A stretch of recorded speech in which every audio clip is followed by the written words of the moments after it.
Bonsoir à toutes et tous pour cette nouvelle séance du Conseil communal de ce 9 novembre 2023. Le public n'est pas très nombreux ici dans la salle ce soir. Je suppose que vous êtes tous concentrés chez vous derrière votre écran et je vous souhaite à tous la bienvenue. Débutons directement par le point 1, enseignement. Deuxième appel à candidature à une fonction de directeur dans une école fondamentale ordinaire, admission au stage, école de Gemmenich-Moresnet. Et je cède la parole tout de suite à Marie. Oui, donc on avait fait notre premier appel interne exactement, mais on n'a pas eu de candidature dans les temps en tout cas. Et donc on vous propose maintenant de lancer un appel externe pour l'école de Gemmenich-Moresnet, puisqu'on n'a pas eu de candidature, il faut bien désigner quelqu'un à un moment donné de manière plus officielle. Voilà, sinon c'est le même appel que précédemment. Est-ce qu'il y a des questions particulières à ce sujet par rapport à ce second appel, pardon ? Oui. On peut accepter ce point à l'unanimité ? Oui. Merci beaucoup. Point numéro 2. Bâtiment scolaire prêt à garantir par le Fonds des garanties des bâtiments scolaires pour les travaux de l'école fondamentale communale de Monsen. Approbation des conditions et du règlement de consultation. Lucien ? Oui, merci Jean. Voilà, vous n'êtes pas sans savoir qu'actuellement les travaux avancent relativement bien à Monsen dans le cadre du remplacement des modules et de l'amélioration de la salle de psychomotricité, même si actuellement la salle de psychomotricité n'est pas encore en chantier. On attend d'abord la fin des travaux des classes qui sont en construction. Et nous avons la possibilité, au niveau de la part communale, de passer par le fonds de garantie des bâtiments scolaires. Donc ici, nous sommes actuellement à une estimation des travaux de 1 571 874 €. Donc ça tout dépendra évidemment des décomptes finaux qui arriveront dans les prochains mois. Nous avons un subside fixe de 1 038 280 et la Fédération Wallonie-Bruxelles nous propose donc de contracter un emprunt de 377 556 € avec un emprunt dont les intérêts seront garantis par le Fonds des bâtiments scolaires, c'est-à-dire que la commune de Plombières paiera 1,25% si on arrive à ce taux d'intérêt-là, et tout ce qui dépasse 1,25% sera à charge de la Fédération Wallonie-Bruxelles. Il restera donc après cela un solde à financer estimé à 156 000 €, pour être précis 156 038 €, mais ça on verra évidemment l'année prochaine où on en est exactement dans ce dossier. Alors, pour cet emprunt garanti par le Fonds des bâtiments scolaires de 377 556 €, il est contracté pour une période de 30 ans. Ça s'est imposé par la Fédération Wallonie-Bruxelles. Nous proposons un remboursement par tranche égale avec, et ça c'est aussi une obligation de la Fédération Wallonie-Bruxelles, une révision quinquennale. Ce qui signifie que, quand on voit les investissements total d'1 571 000, la commune de Plombières paiera annuellement 12 585 €, plus des intérêts qui, la première année, se limiteront à 3 823 €, c'est-à-dire 16 408 €. Et ce montant de 16 408 € diminuera annuellement de 127 €, pour finir, dans 30 ans, se limiter à 12 585. Voilà. Alors, petite information, lors du conseil communal du mois d'octobre, on est déjà en novembre, oui, tout à fait, on avait demandé de déterminer les conditions de marché pour un emprunt d'1 100 000 pour la maison rurale de Monsen parce qu'on manquait de liquidité. Cet emprunt n'a pas encore été contracté. Si tout va bien, normalement dans les 3 prochaines semaines, il y a au minimum 2 millions qui devraient rentrer sur les comptes communaux et qui nous permettraient peut-être de nous passer de l'emprunt d'1 100 000. Mais celui-ci, on va le prendre, évidemment, un emprunt à 1,25%, ça défie toute concurrence, pour l'instant en tout cas. Voilà, je ne sais pas si quelqu'un a des questions à ce sujet. Moi, Lucien, j'ai une petite question. Tu peux nous rappeler combien de classes sont concernées ou combien de modules ? Il y a 4 classes qui sont concernées. Il y aura 4 classes primaires, plus alors la salle de psychomotricité, mais dont les travaux ne débuteront qu'à la fin du chantier des classes. Et ces 4 classes sont construites de telle manière à ce qu'on puisse un jour construire dessus. C'est bien juste. Hein. C'est ce qui avait fait traîner un petit peu le dossier. Là, je m'adresse Donc, dans l'ancienne mandature, on avait 3 classes, l'accord qui avait été donné, et c'est pour ça qu'on a fait retarder le dossier d'1 an, parce qu'on a eu l'occasion d'ajouter une classe qui permettait finalement de bouger les modules et les préfabriqués et qui avait plus de sens et qui permettait aussi de faire un étage le jour où à l'avenir.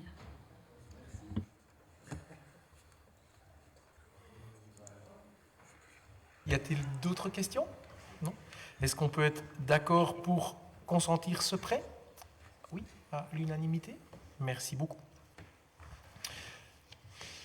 Point 3, environnement. Convention entre l'ASBL Aircycle et la commune de Plombières relative à la collecte et la revalorisation des encombrants ménagers. Je cède la parole à Joseph. Oui, donc cette convention, on la passe régulièrement, donc une fois l'année. Il faut renouveler, c'est des conventions qu'il faut sur 1 an. Et je pense que Aircycle, tout le monde connaît, parce que ça rend beaucoup de services, en tout cas à certaines personnes, pour dégager des encombrants. Et aussi rappeler quand même que c'est un service gratuit à la population et qu'il est quand même financé par la commune de Plombières. Donc ici, on doit faire un marché, comme c'est quand même un marché public. On n'a pas beaucoup de possibilités d'avoir d'autres prix.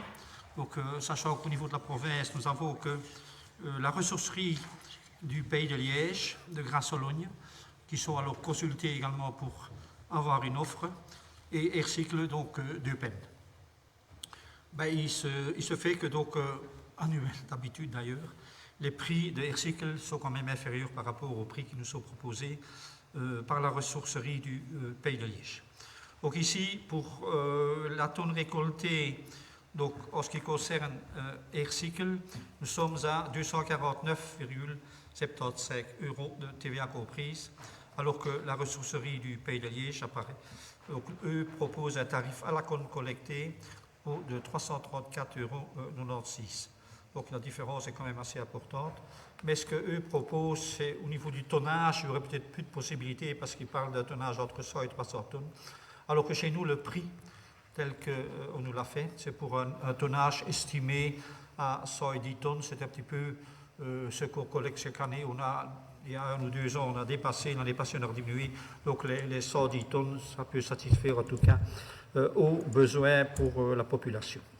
Voilà, c'est l'offre donc la plus intéressante pour la commune et c'est le point qu'on vous demande d'approuver aujourd'hui par rapport à cette convention.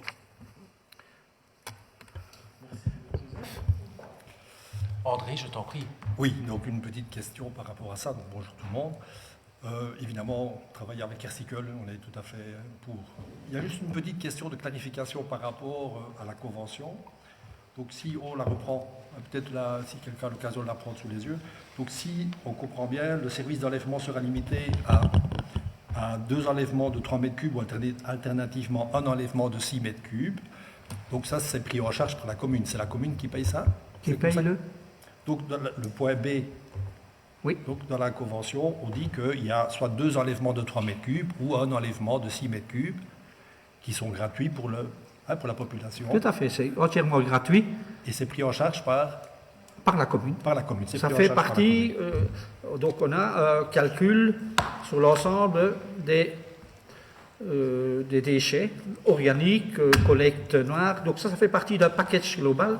Et ça fait Aircycle rentre dans les frais totaux de la gestion des déchets sur Plombières. Alors, plus loin, on lit la rétribution du service de collecte de tri de valorisation des encombrants repris auprès des ménages à 270 €. Toi, tu parlais de 249, c'est 270, c'est 249 le point plus bas. Aircycle propose donc un tarif de 249,75 par tonne collectée et de 200 TVA comprises pour les tonnes reprises au centre de tri. Donc, il y a encore des gens qui vont amener une partie eux-mêmes, mais là, on facture aussi moins à la commune. C'est ça. Donc, en fait, on facture moins à la commune, mais les gens qui vont apporter là-bas, donc, doivent payer. Ils vont payer 27 cents du kilo. C'est ça le prix. Hein. C'est 27 cents du kilo quand on va déposer là-bas. Ça n'apparaît nulle part ici dans le contrat. Je le dis parce que c'est du vécu, c'est du vécu, donc 27 cents du kilo. Donc, est-ce que c'est normal, je veux dire, quand on vient enlever à la maison, ben voilà, on va rien payer pour les 6 premiers mètres cubes, alors que c'est la commune qui va le prendre en charge, nous sommes d'accord. Et si vous faites l'effort d'aller le porter là-bas, vous allez payer 27 cents du kilo. Donc si vous allez apporter 500 kilos de bois, qui va tomber dans le conteneur à bois, on va dire ça comme ça, ben vous allez payer 500 fois 27 cents. Et alors là, effectivement, ça devient assez cher, alors que Si on vient le chercher à la maison, il y a un camion qui va se déplacer, il y a 3 personnes qui vont venir, ou 2 personnes qui vont venir avec. Donc quelque part, c'est un coût, on peut comprendre que quelqu'un le paye, mais quand on va l'apporter, 27 cents du kilo, ça nous paraît quand même relativement élevé. C'est une réflexion qu'il y a eu par rapport à un citoyen qui est allé déposer là-bas, expressément pour ne pas le laisser traîner chez lui, voilà. Mais je ne sais pas exactement pourquoi ça fonctionne. Je ne sais pas d'ailleurs où est l'intérêt à certaines personnes de l'amener, mais je peux concevoir également qu'aujourd'hui, les gens, ils vont décharger n'importe quoi. Et si on t'amène une certaine quantité qu'eux ne savent même pas valoriser, ça représente un coût également de nouveau pour eux le faire détruire. Mais ici, parce que ça, il faut bien se rendre compte qu'il y a des gens qui profitent de toutes les situations. Bien sûr. Ils savent très bien que s'ils vont au parc à conteneurs, si ce n'est pas trié d'une certaine façon, ils n'acceptent pas non plus. Et j'ai un peu l'impression, c'est aussi pour éviter les abus, que quelque part on comptabilise un peu les frais. Parce que lorsque Aircycle vient charger au privé, il y a parfois aussi vraiment des déchets, mais là ils ne les prennent pas, ils les laissent sur place. Mais ça, je pense que c'est certainement pour éviter les abus. D'accord, mais quand on va le déposer là-bas, qu'on va déposer vraiment du bois, je prends des meubles que l'on a, des meubles en chaîne, qu'on va déposer là-bas, malheureusement, les 3R ne reprennent pas toujours ces meubles-là, parce que ce n'est plus d'actualité aujourd'hui, ces meubles-là, donc ils en ont plus qu'assez, donc ils refusent ces meubles-là. Donc il n'y a pas beaucoup de solutions autres. Il a fallu peut-être les détruire, les amener là-bas, c'est du bois, du bon bois, mais il n'y a pas de différence entre les articles qui sont moins bons, comme tu viens de l'expliquer. À part les articles électroménagers, ceux-là effectivement sont repris, donc il n'y a pas de frais pour ça, mais pour le reste c'est payant. Et ça c'est peut-être difficile à accepter pour certaines personnes qui ont été déposées là-bas. Moi c'est la première fois que j'entends cette réaction. Moi, je pense qu'il faudrait peut-être revoir peut-être un petit peu à ce niveau-là quand on va déposer là-bas. Je suis sur leur site et apparemment ça dépend d'où tu viens. Oui.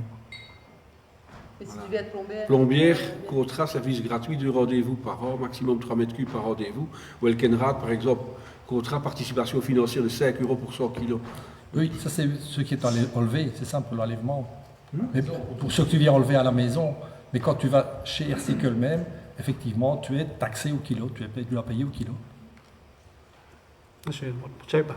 On va poser la question. On peut quand même leur poser la question pour avoir un peu des conseils. Pour avoir un petit peu, parce que tous les gens qui font l'effort d'aller déposer, je pense que ça vaut la peine qu'ils soient récompensés d'une façon ou d'une autre. On vous reviendra. Oui. Est-ce qu'il y a d'autres questions? Non. Est-ce que l'on peut adopter ce point à l'unanimité? Oui. Merci beaucoup. Je vous propose de passer au point numéro 4 et d'y ajouter le point 5 également, donc de les associer tous les deux. Finances communales, coût vérité de la gestion des déchets ménagers et assimilés, budget 2024. Et le point 5, finances, taxes sur la collecte et le traitement des déchets ménagers assimilés, exercice 2024. Et je laisse la parole à Lucien. Oui, voilà, donc comme chaque année, on doit faire passer ces 2 points. Et comme les 2 dernières années, il n'y a pas de modification dans les tarifs appliqués par Etradel, à savoir, et vous les voyez ici, si j'en veux bien les afficher, voilà, nous payons en réalité une cotisation Etradel de 56,19 €, puisque nous leur avons confié toute la gestion des déchets. Donc ça, c'est déjà une décision qui date d'il y a quelques années. Au niveau des levées complémentaires, ils sont restés à 79 cents. Au niveau des déchets ménagers, c'est 88,43 € la tonne dès le moment où on dépasse les quotas par habitant, ainsi qu'au niveau des déchets verts de 72,83 € par tonne. Au niveau de la taxe, donc, nous avons des taux identiques par rapport à 2022 et 2023, qui passent de 75 € pour une personne isolée à 110, puis 125 et puis 140 € pour les ménages de 4 personnes et plus. Et alors, pour les levées au-delà de 30, c'est un petit rappel, c'est 70 cents. 45 cents pour les kilos supplémentaires, 7 cents pour les kilos supplémentaires en organique, 20 € pour le rouleau des déchets résiduels, 5 € pour les rouleaux des déchets organiques. Alors, au niveau du co-vérité, l'estimation des recettes s'élève à 700 865 € et les dépenses à 692 048 €. Donc, nous allons faire un petit bénéfice puisque nous avons des recettes supérieures aux dépenses. En estimation, bien évidemment. Donc le taux de couverture s'élève à 101,27 €. Et suivant la réglementation de la région wallonne, ce coût vérité doit se situer entre 95 et 110 €. Il y a une seule modification, c'est dans l'intitulé, puisque nous ne parlons plus des déchets ménagers, qui étaient les déchets provenant de l'activité usuelle des ménages, mais on doit y ajouter et assimiler, à savoir les déchets similaires aux déchets ménagers en raison de leur nature ou de leur composition et qui proviennent des administrations, résidences secondaires ou de vacances, gîtes, hôtels, chambres d'hôtes, salles culturelles ou autres, des bureaux des collectivités, des petits commerces et des indépendants. Donc il y a quand même cette petite modification, mais je suppose que ça ne vous gênera pas. Voilà.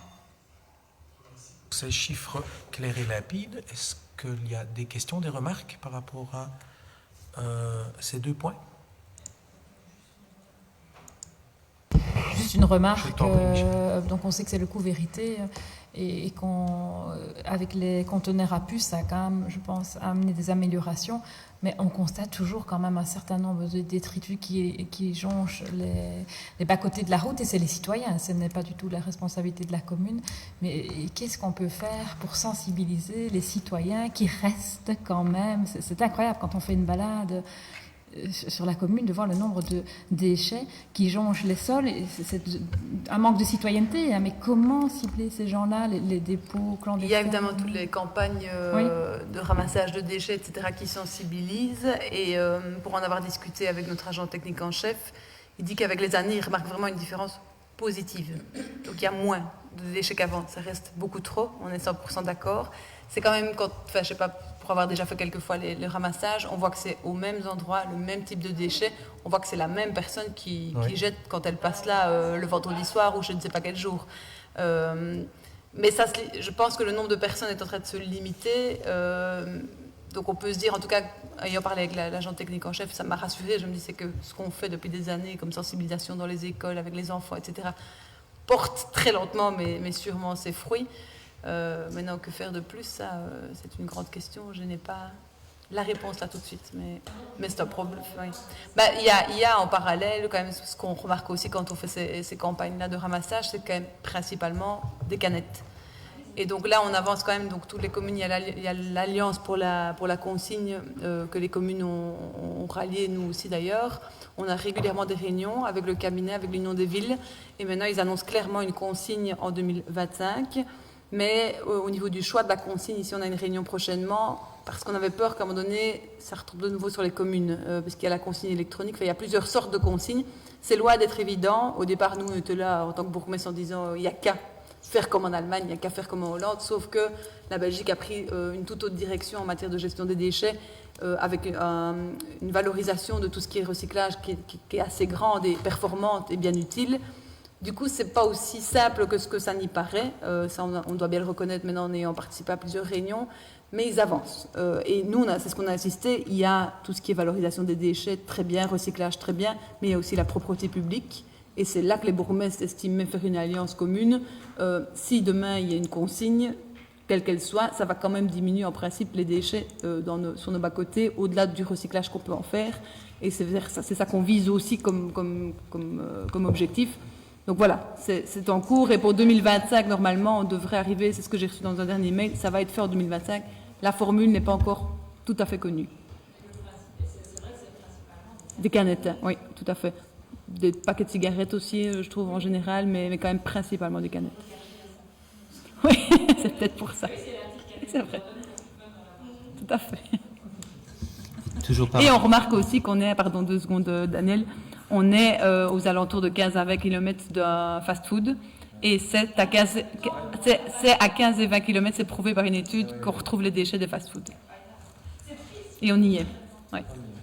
Petite question complémentaire, je ne sais pas si vous avez une idée par rapport à ça.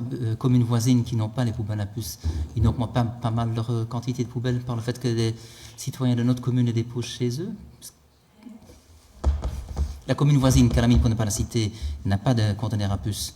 Je sais qu'il y a pas mal de gens qui achètent les sacs poubelles orange pour les déposer là-bas. Est-ce qu'on a une idée, est-ce que vous avez des contacts avec le bourgmestre là-bas pour dire, tiens oui, effectivement, on a plus de déchets de notre côté par le fait qu'on les dépose la communale voisine. En tout cas, on fait des collèges communs avec la Ouais, Calamine, ça, donc ça arrive et on n'a jamais été question de cette thématique-là. Avec des commerçants, on en a déjà parlé. Que ah oui, ça se on n'a fait, jamais eu de retour, en tout cas, dans ce sens. Merci. Merci beaucoup. D'autres commentaires éventuellement? Non? Est-ce que l'on peut donc adopter le point 4 et le point 5 à l'unanimité? Oui. Merci beaucoup.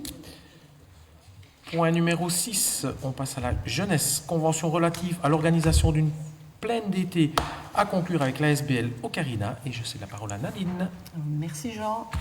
Il convient donc, oui, de signer cette convention en vue de la saison de stage de l'été de l'année prochaine. Ocarina est déjà en pleine préparation, envisage l'édition de sa brochure complète d'ici la fin du mois de novembre.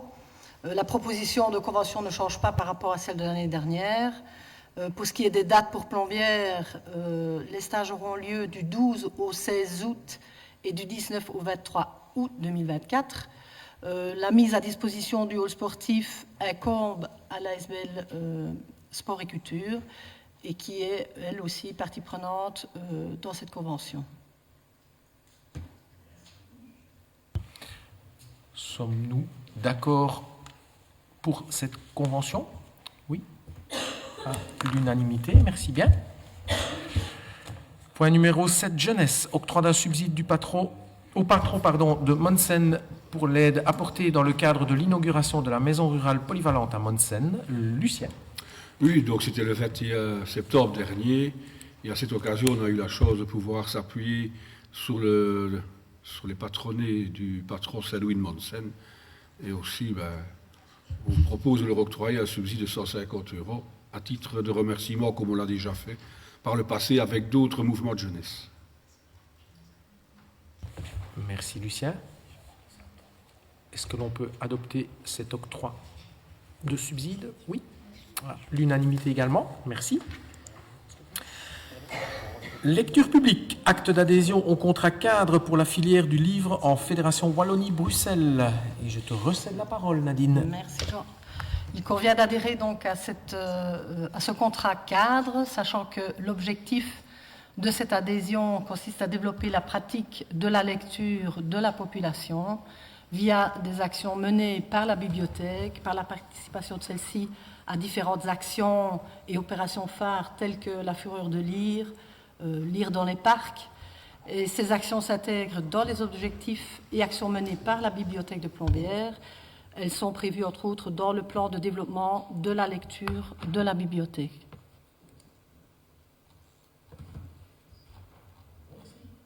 Clair, net et précis. D'autres questions? Merci bien. Je suppose que l'on peut donc accepter ce point à l'unanimité. Merci beaucoup. Point numéro 9, point numéro 10 et point numéro 11 concernent les intercommunales Aqualis pour le point 9, IMIO pour le point 10 et Orez Assets, pardon. Bon, ce sont les assemblées générales ordinaires, extraordinaires, position. Je suppose qu'il n'y a pas de remarques par rapport à ces points. Ce sont des points tout à fait classiques et qui nous reviennent chaque année ou en tout cas chaque semestre. Est-ce que nous sommes donc d'accord d'approuver le point 9, 10 et 11? Merci beaucoup. Tant qu'on est dans les regroupements de points, je propose également de regrouper le point 12, 13, 14 et 15 qui... Je vais juste passer ceci. Les cultes. Pour le point numéro 12, les cultes, modification budgétaire numéro 2 pour l'exercice 2023 de la fabrique d'église de Guémenich. Le point 13, la modification budgétaire numéro 1 pour l'exercice 2023 de la fabrique de l'église de Monsen. Le point 14, la modification budgétaire numéro 1 pour l'exercice 2023 de la fabrique d'église de Moresnet. Et le point numéro 15, la modification budgétaire également numéro 1 pour l'exercice 2023 de la fabrique d'église de Plombières. Et je te refile toute cette matière, Lucien. Voilà, j'arriverai à être plus court que toi, puisque... Ah mince alors. Je vous signale simplement qu'au niveau de ces modifications budgétaires, seul Guémenich voit l'intervention communale augmenter de 5 432 €, Si on peut passer au slide. Je pense qu'elles sont là toutes. Ah, on a oublié de les mettre. On arrive, lève-la. Voilà. Et celle de Moresnet, voilà, l'intervention communale diminuée, elle, quant à elle, de 97 €, ce qui ne compense pas celle de Gemeni. Alors, merci beaucoup. Est-ce que vous avez des questions à poser à Lucien par rapport à ces différents points?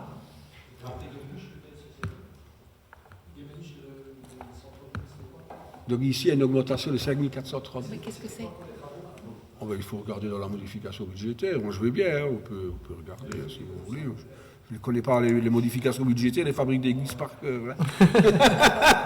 Déjà, je ne connais pas celle de la commune, mais vous l'avez eu dans les pièces annexes. Hein. Enfin, vous me posez une question, mais ça figure dans les pièces annexes qui vous ont été transmises. Voilà. Moi, je veux bien regarder. À l'installation du banc contact, soit réfection d'une partie de l'église. Je ne sais pas si c'est à l'extraordinaire ou à l'ordinaire. Mais c'est ça les travaux supplémentaires, si c'est... Voilà. C'est bien ça. Lucien va trouver, pour être sûr. Je laisse chercher. Ça te va? Même si c'est pas juste.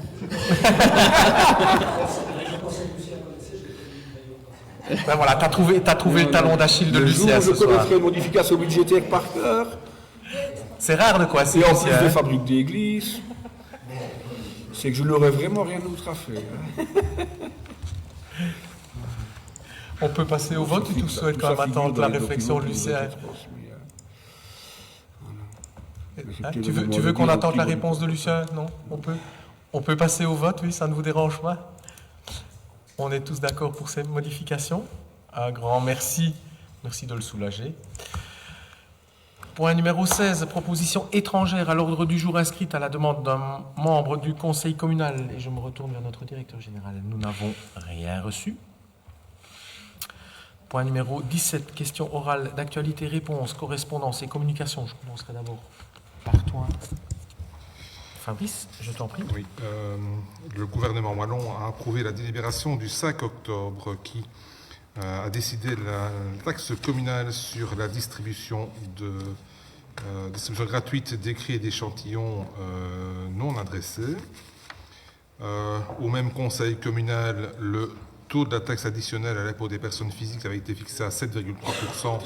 Le ministre décide qu'il n'y a aucune mesure de tutelle et donc la décision est devenue exécutoire. Même chose pour la taxe additionnelle au précompte immobilier qui a été fixée à 2500 centimes additionnels. Je dois également vous signaler la situation de caisse au 30 septembre 2023 qui présente un solde débiteur de 371 492 € et 87 centimes. Et enfin, je vais vous signaler également que le collège communal a fait rectifier une erreur matérielle qui avait été inscrite dans la délibération du conseil communal du 5 octobre dernier, qui avait approuvé la modification budgétaire numéro 3. Dans les chiffres qui figurent dans la délibération, on avait mis les dépenses antérieures au service extraordinaire au total de 8 275 001 chiffres. En réalité, c'est 8 725 000. On a interverti le 2 et le 7, mais c'était le bon chiffre qui a été pris en considération pour les calculs, évidemment. C'est une erreur matérielle, mais la tutelle ne voulait pas approuver la délibération sans qu'on passe par une rectification de cette erreur, ce qu'on a donc fait au collège, en précisant que on en avertirait le conseil à sa plus prochaine séance, ce qui est donc fait. Voilà. Merci.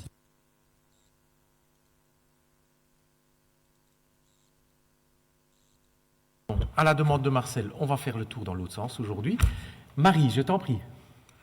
Oui, peut-être des nouvelles sur deux thématiques très importantes pour la commune. Donc, vous avez entendu par la presse qu'on a été repris comme parc paysager, ce qui est vraiment une extrême bonne nouvelle. On vient d'aller fêter ça aujourd'hui avec la coalition territoriale. Et donc, faut se rendre compte que c'est un financement systématique. C'est pas quelque chose pour 2 ou 3 ans. Le but, c'est d'installer vraiment ces parcs paysagers dans le temps. et donc d'engager aussi des personnes qui vont vraiment nous aider avec un coordinateur pour les 3 communes francophones qui va vraiment aller faire un travail de terrain, aussi un lien avec les agriculteurs, un lien avec le monde touristique et un lien avec tout ce qui est biodiversité, parc naturel, etc.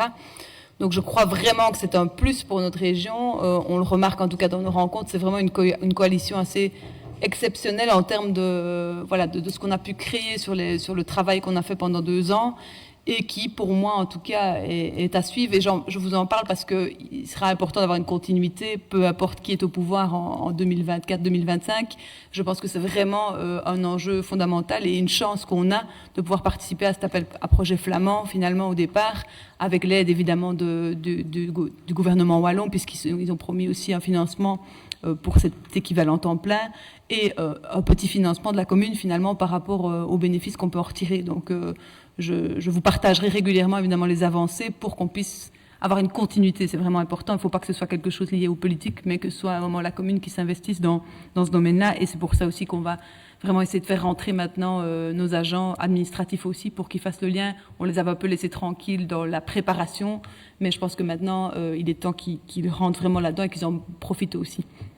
Et alors aussi, pour info, on a encore été aujourd'hui à Maastricht, à l'université, pour le télescope Einstein. Donc la commune de Welkenrad, Aubel et Plombières était invitée.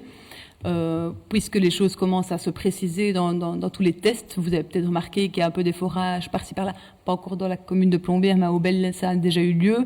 Donc ils sont en train de peaufiner. On sent aussi que le territoire du télescope potentiel est en train de descendre un petit peu et d'arriver plutôt vers la commune de Plombières principalement. Enfin, il passerait principalement sous la commune de Plombières, pas nécessairement avec les cavités, souvenez-vous, les 3 cathédrales dans le sol, plutôt pas sur le territoire, mais voilà, ça se peaufine en fait en fonction de leurs analyses de terrain, avec un enjeu stratégique majeur qui sera la gare de Monsen. Ils nous l'ont dit aujourd'hui.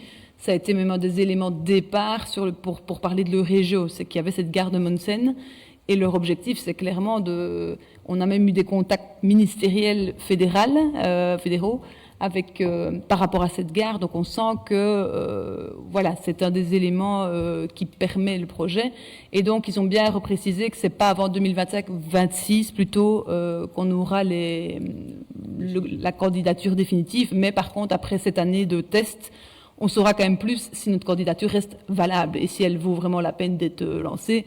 Pour le moment, on sent bien qu'on c'est plutôt favorable à notre région. Les premiers tests sont plutôt positifs. Et donc, s'il y a des personnes qui posent des questions des citoyens par rapport à un forage ou l'autre, ici, on va plutôt aller vers Terstraten de mémoire. C'est là qu'il va y avoir un prochain carottage ou forage, je ne sais plus, avec une vraie attention, en tout cas des universités de Liège et de Maastricht, de tenir compte de l'environnement, des gens, d'avoir une explication, une sensibilisation. Enfin, ils ont vraiment envie de faire ça bien. Maintenant, il y aura des questionnements. Donc, vraiment pas hésiter à pousser les gens à revenir vers la commune. Et nous, on a nos contacts avec les universités directement. Ils ont envie que les choses se fassent positivement, sereinement. Donc, ici, on va aussi avoir un espèce de fil, alors c'est très scientifique, extrêmement scientifique, je perds le fil après quelques mots, mais un fil qui va venir le long d'Henri-Chapelle vers les Fourrons, où on va calculer je ne sais pas quoi, donc vous étonnez pas si vous voyez des messieurs et des madames qui se promènent et qui font des choses étranges. Voilà, c'est pour... Je ne m'aventurerai pas dans des explications scientifiques, mais voilà, c'est extrêmement pointu, mais ils ont...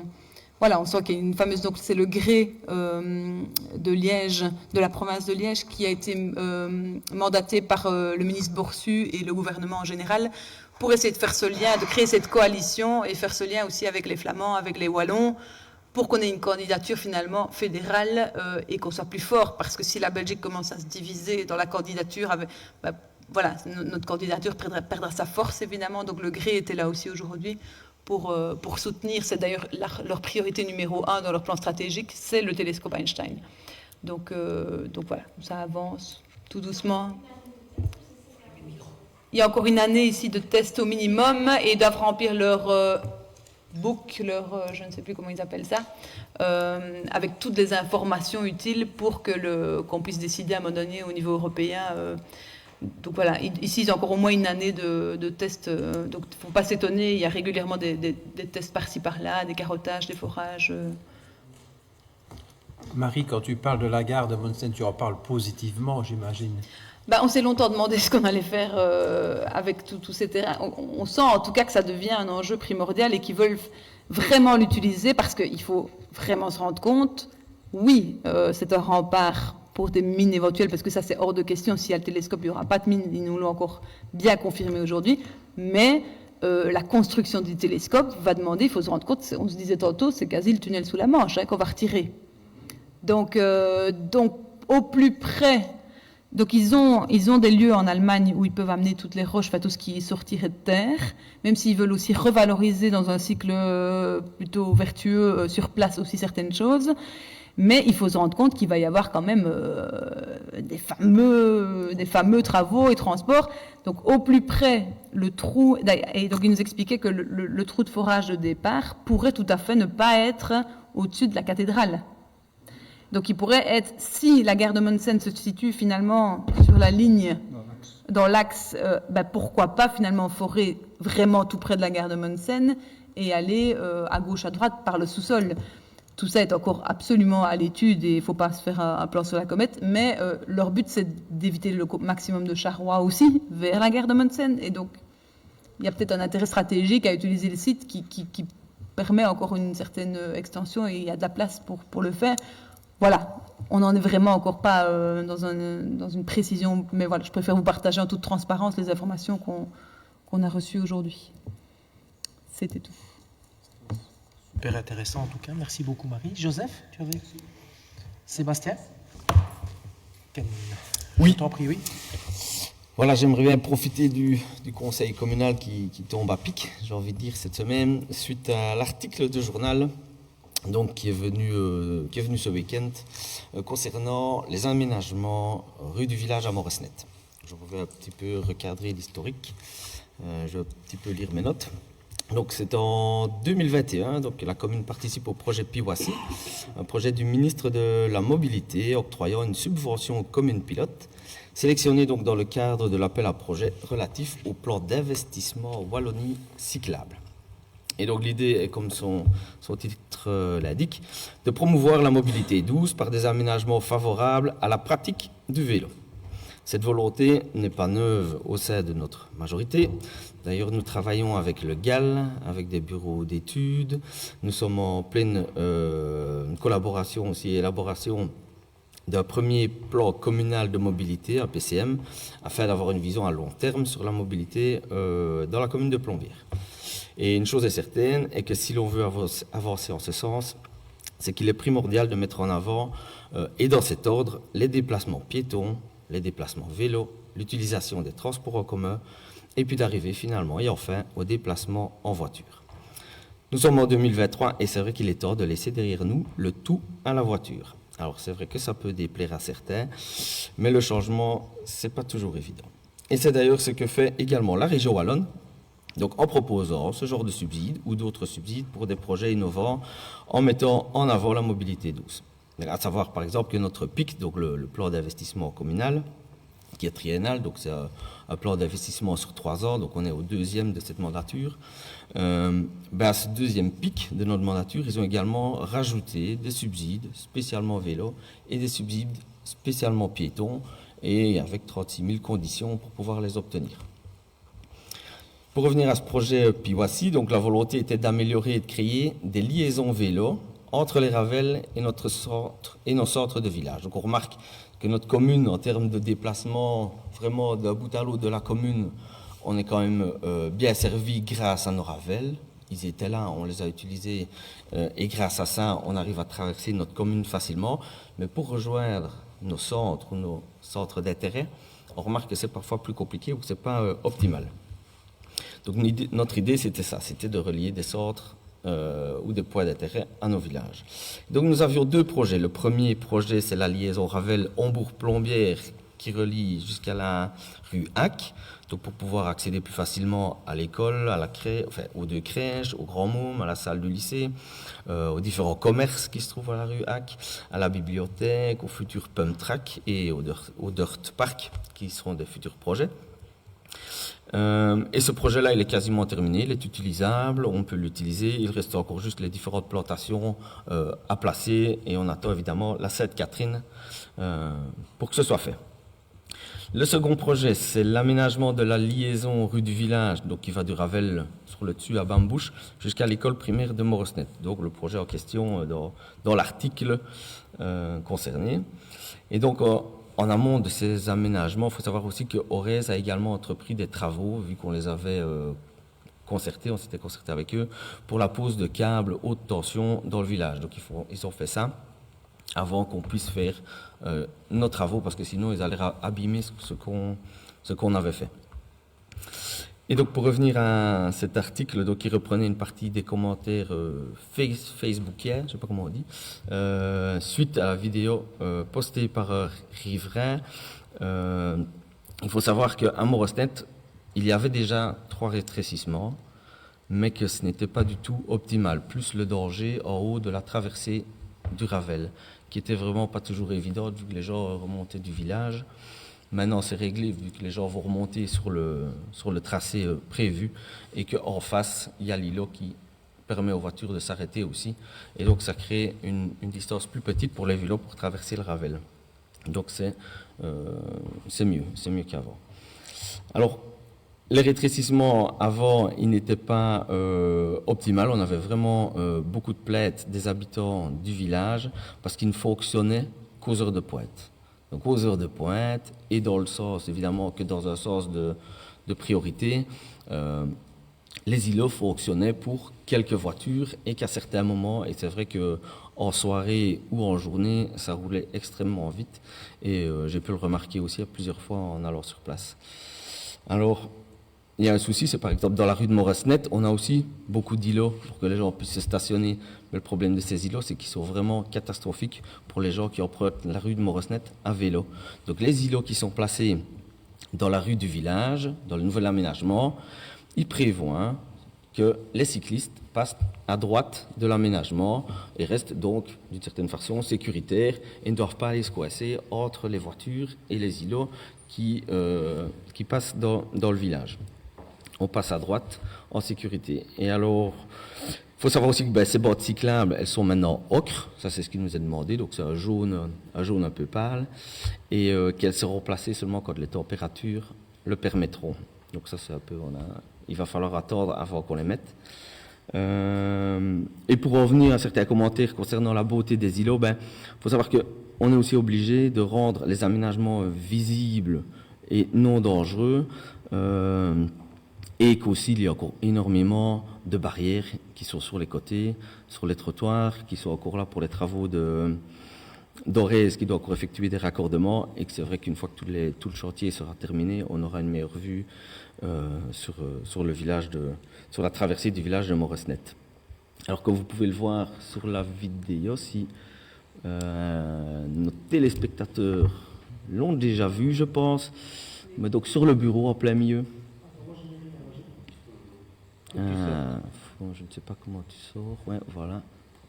Ça, tu peux aller, il faut le bouger, ils sont là derrière, je crois. Ouais. Ah, voilà, le cône. Tu peux cliquer sur le cône. Ah, tiens, c'est étrange. Donc voilà, je suis allé lundi matin, de 8h à 8h35.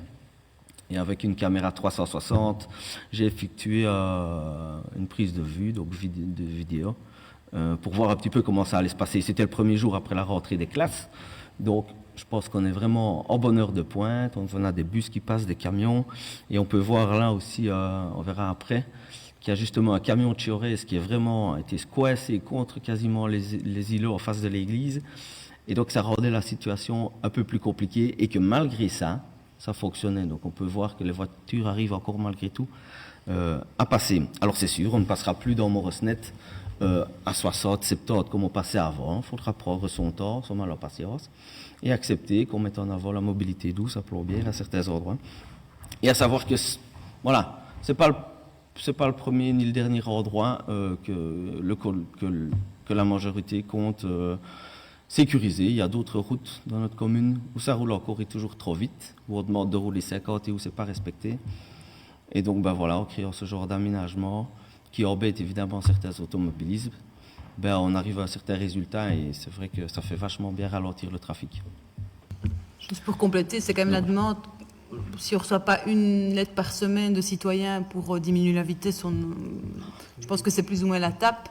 Plus, je pense toujours au Conseil communal des enfants, c'est une des principales demandes qu'ils font quand ils font leur campagne.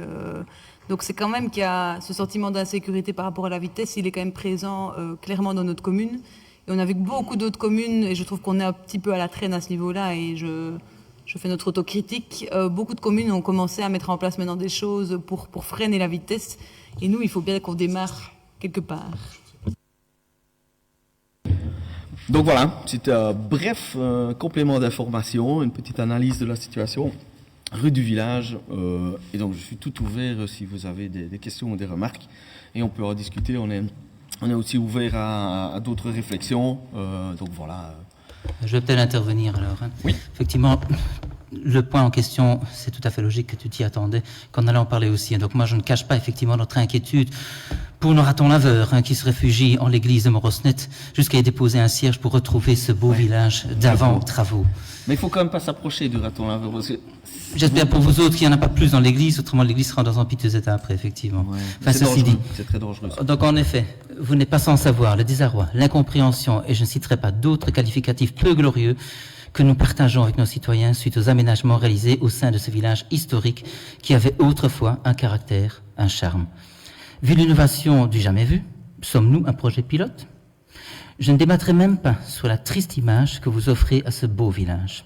Phase 1. Tout d'abord, le rétrécissement de la chaussée afin d'y créer un espace cyclable et piéton. Nous sommes pour cette mobilité douce, pas de souci. Mais lors de l'interpellation du dernier conseil communal, vous vous étiez montré surpris en mettant en doute notre volonté de sécurisation des voiries. Vous nous avions d'ailleurs cité la largeur prévue de 5,80 m, et ce en compris un filet d'eau, suffisante pour laisser deux véhicules se croiser. Alors que, sauf erreur, la réglementation, il suffit de voir un petit peu Sécurité Wallonie, imposée semble dire le contraire. En effet, la circulation à double sens impose une largeur de 5 mètres, 5,50 m sur les routes régionales, 6 mètres si une desserte de bus existe, ce qui, sauf erreur, est le cas. Ceci semble par ailleurs assez logique, puisqu'un bus fait 3 mètres de large, une voiture en fait un jour plus ou moins 2,20 mètres, rétroviseur déployé. Alors qu'en réalité, nous sommes à 4,80 m sans le filet d'eau, et non au prétendu 5,80 m avec filet d'eau, annoncé lors du dernier conseil. Maintenant, peut-être, ne sommes-nous pas simplement au courant de toutes ces routes qui ont été subsidiées, en partie, je suppose, par les carrossiers. La phase 2, c'est les îlots. Le rétrécissement, non pas légèrement décalé, comme cité au précédent conseil, mais carrément centré à la route, afin d'éviter, comme on a souvent l'habitude ici, de faire un déballage sur les règles imposées. Je vous invite à le faire, tout en pensant à une réelle sécurisation sans créer l'insécurité. In fine, nous avons à ce jour une entrée de village plus dangereuse et une esthétique désastreuse. Ces aménagements vont-ils interdire le passage des poids lourds? Comptez-vous écouter et réadapter ces tronçons? La signalisation sur la piste cyclable à l'entrée du village indique qu'elle faille quitter le trottoir pour traverser la route. Toutes ces remarques concernant à ce jour, mais on craint également les plus autres aménagements, et tu viens d'ailleurs le préciser. Je cite entre autres la rue de Birken, Bambouche, l'école de Plombières et bien d'autres. Voilà en gros le résumé qu'on peut faire. Effectivement, bon, théoriquement, on peut donner beaucoup de choses, beaucoup d'informations. Au précédent conseil, vous nous avez contredit à 2 fois, et je me rends compte qu'en prenant un mètre classique, en se rendant sur chantier, sans doute que sur papier, c'est 5,80 m, mais sur terrain, si vous prenez un double mètre, vous arrivez à 4,80 m. Juste peut-être quand même un petit rappel de contexte. Il faut savoir que le rôle du politique, c'est de donner, à un moment donné, une mission à un auteur de projet par rapport à un objectif. Nous ne sommes pas on n'est pas des dessinateurs de voiries, etc. Et je vous rappelle également, donc notre mission, vous l'avez entendu, c'est de sécuriser, d'amener les vélos, les piétons jusqu'à Morosnet centre et jusqu'à l'école. Je vous rappelle que vous avez voté, autant que nous, à l'unanimité, ce projet. Avec les informations qu'on avait, je vous le reconnais. Et on a le même problème en termes d'esthétique.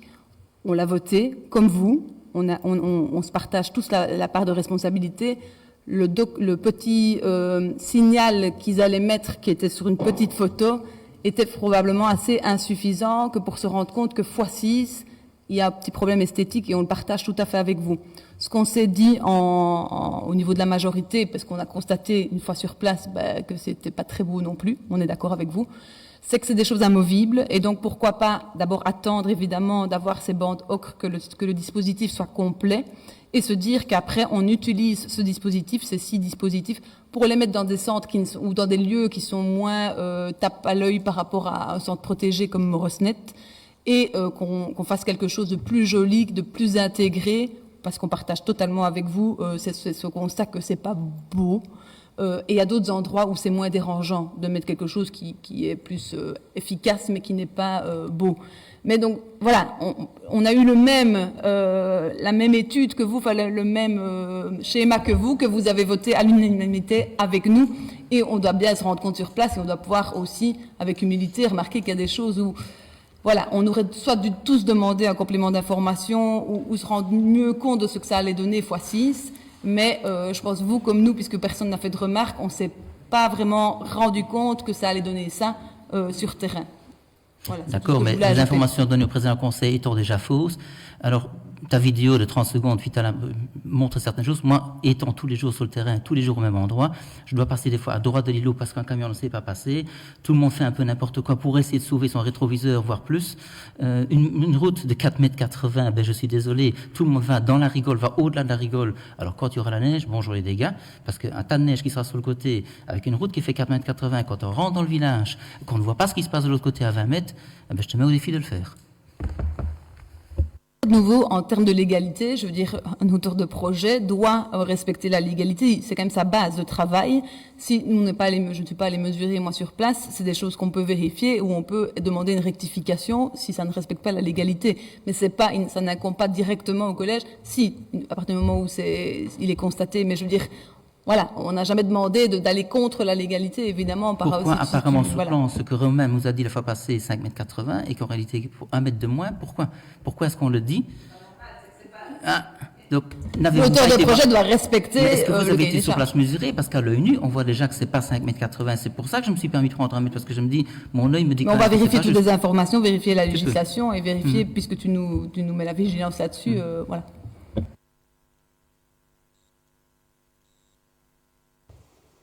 Peut-être. Oui. Donc voilà, effectivement, on a bien voté avec, nous sommes bien d'accord. On est bien d'accord et on est tout à fait pour... Mais sur la même base, et je reconnais avec vous que c'est difficile. Mais je veux dire, j'ai envie de partager cette responsabilité-là parce que c'est difficile de... Voilà. Maintenant, je dirais au collège, c'est vous qui y êtes, donc on n'a pas vu sur les plans, on n'a pas cherché à voir les plans. Parce que si, vous avez les plans comme nous et vous n'avez pas eu plus ou moins que nous. Oui, vous avez eu les plans que nous avons eus. Est-ce qu'il y avait peut-être de ce côté-là, peut-être un manque, il faut peut-être reconnaître qu'il y a peut-être un manque de ce côté-là. On en a discuté en collège, on doit exiger plus des auteurs de projets pour que ce soit plus clair pour nous, parce qu'on n'est pas aucun de nous avons une spécialité là-dedans. Et ce qu'on avait, voilà, c'était ça, mais une fois... 2 fois. Ça va servir en tout cas pour l'avenir. Il faut bien reconnaître que c'est pas génial. C'est triste, il faut dire comme c'est pas beau. Donc voilà, on partage le constat. Hormis le problème de sécurité, quand on descend du dessus du Ravel vers le village, donc à un moment donné, il y a un îlot qui est près des places, donc près de la gueule, celui qui est près de la gueule, où il y a les voitures qui sont garées d'un côté. C'est vraiment très très étroit. Et je m'imagine quelqu'un qui descend à vélo et quelqu'un qui se rabat, à ce moment-là aussi, il va y avoir un conflit là-bas. Je pense que le cycliste ne sera pas en sécurité. Il est en cycliste moi-même, je me dis, aïe, aïe, aïe, je pense qu'il ne sera pas en sécurité à ce niveau-là. D'où l'intérêt, c'est amovible, et c'est vraiment l'objectif, c'est d'analyser. Moi, je suis passée exprès en voiture aussi, j'ai été voir, j'ai été concentrée sur la route, et j'ai été plus lente que d'habitude, très bien. Juste aussi pour dire, si moi je suis quelqu'un qui ne regarde pas les réseaux sociaux, je vous avoue, les seuls retours que j'ai sont 100% positifs, des cyclistes qui disent merci, vous avez eu l'audace de mettre le cycliste en premier, je vous le dis. Vous pouvez venir vérifier ma boîte mail, je n'ai aucun, et la commune non plus n'a reçu aucun avis négatif, donc ça se passe sur Facebook, il faut quand même préciser ça aussi. Mais c'est pas pour ça que ça n'a pas d'intérêt, comprenons-nous bien.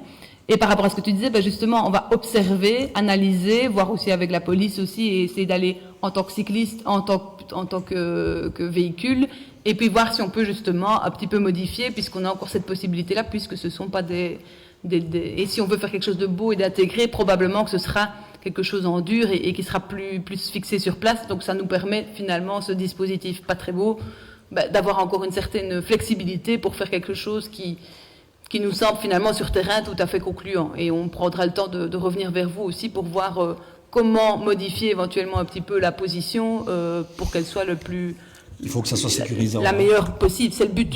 C'est le but de l'exercice. Donc, si ce n'est pas le cas, il faut qu'on ait une humilité de dire c'est raté, ça ne fonctionne pas et il faut qu'on continue. Là, c'est un petit peu rapide avec toutes les barrières, avec le camion qui traîne, etc.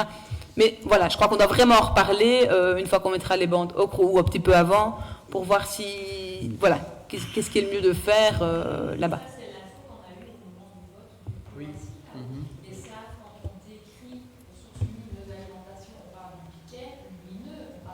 Si, on parle de tout. Si, c'est îlot. Non, attends, parce qu'il y a une page avant, Je te montre, cette partie-là, c'était la page 29. Mais sur la page 28, on a toute la description de l'îlot, celle du dessus. Ouais. Celle-ci? Attends. Celle du dessus, ouais. Voilà. Donc c'est la suite, en fait. Il y avait une image dans la suite. Que ce résultat sera ça, tout à fait. C'est ça que je veux juste qu'on se mette en co-responsabilité, c'est quand même compliqué de se rendre compte. Et on a tous été... Voilà. Maintenant, il y a encore tout le reste du chantier dans tout le village aussi. Je pense qu'une fois que toutes les barrières seront parties, ce sera différent aussi. Oui. Enfin, soit.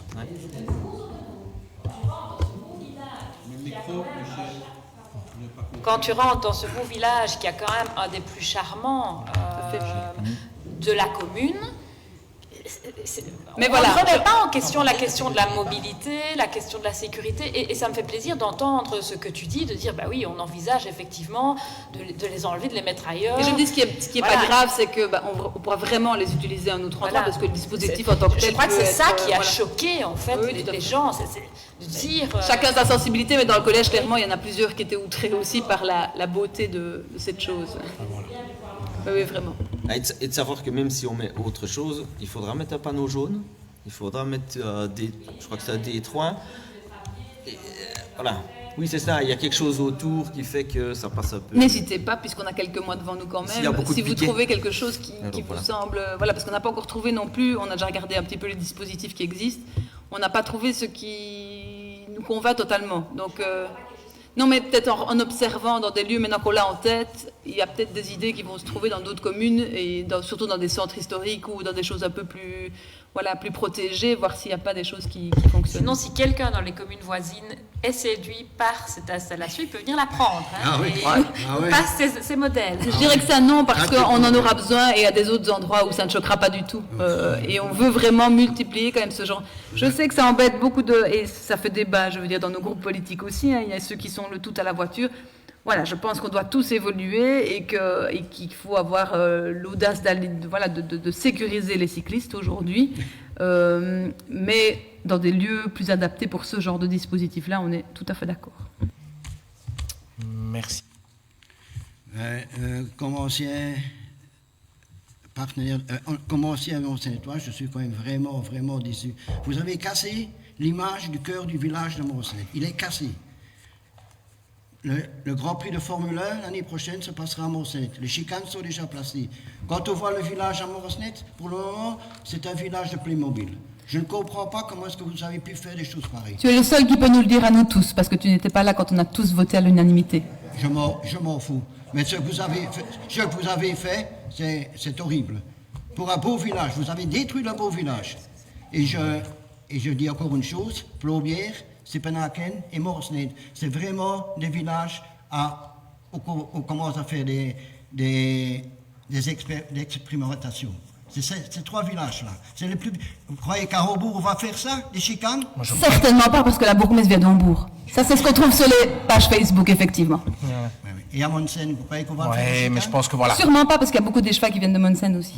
Non, je pense que le débat a été très serein, très calme. Ça ne sert à rien, je pense, d'envenimer le sujet. Je pense qu'on est tous conscients de ce qui s'est passé. La responsabilité collective, elle est là. On va aller de l'avant. On va voir un petit peu ce qu'il en est. Je pense que ça ne sert à rien. Je pense qu'on peut en rester là. encore une question. Par rapport à ça, c'est une petite question, oui. Mais je ne voudrais plus envenimer le débat, en tout cas, ce soir, s'il vous plaît.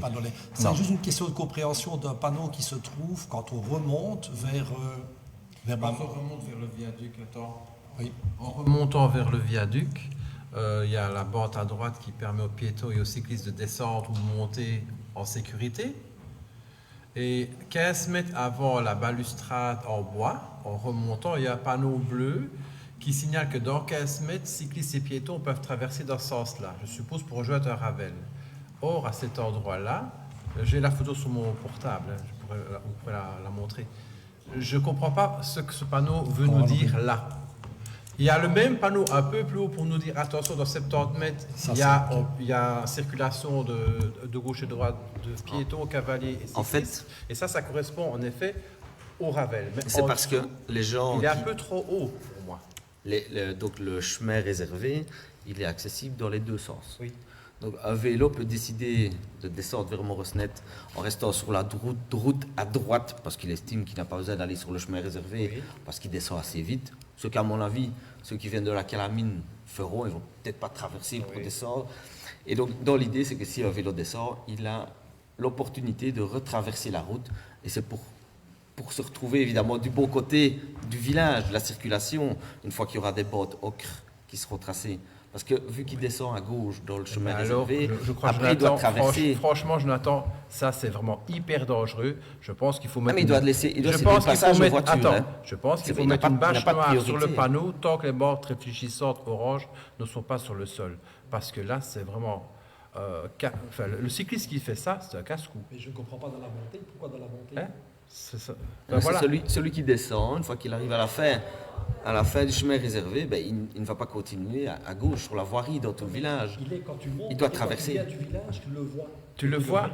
La foulerie est déjà dans ton dos. C'est pour dire aux voitures, je ne vois pas le panneau, mais j'imagine que c'est pour dire aux voitures, attention, des vélos peuvent traverser. On va arrêter la discussion ici, tu vas aller le voir et le mois prochain on en parle. Ça va. Merci. On va se rejoindre à ce sujet-là. Merci. Je vais clôturer ce point-là. Est-ce que tu avais d'autres choses encore à signaler? Non? Non, c'était déjà très bien. Merci. Patrick? Vincent? Hugo, je t'en prie. Tant qu'on est dans la sécurité pour les cyclistes, une proposition à vous faire.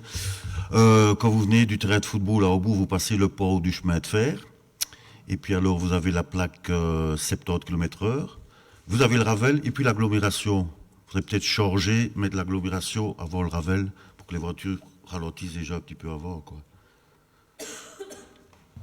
On l'avait déjà demandé au SPE, maintenant je n'ai plus en tête pourquoi ils n'ont pas accepté tout de suite. Faut qu'on c'est le SPE là, mais il faut qu'on voit avec eux. Ravel, tu la mettrais où 70, Tu la mettrais où la plaque 50? Tu as le pont du chemin de fer et puis la prochaine plaque où il y a 70, je la mettrai là.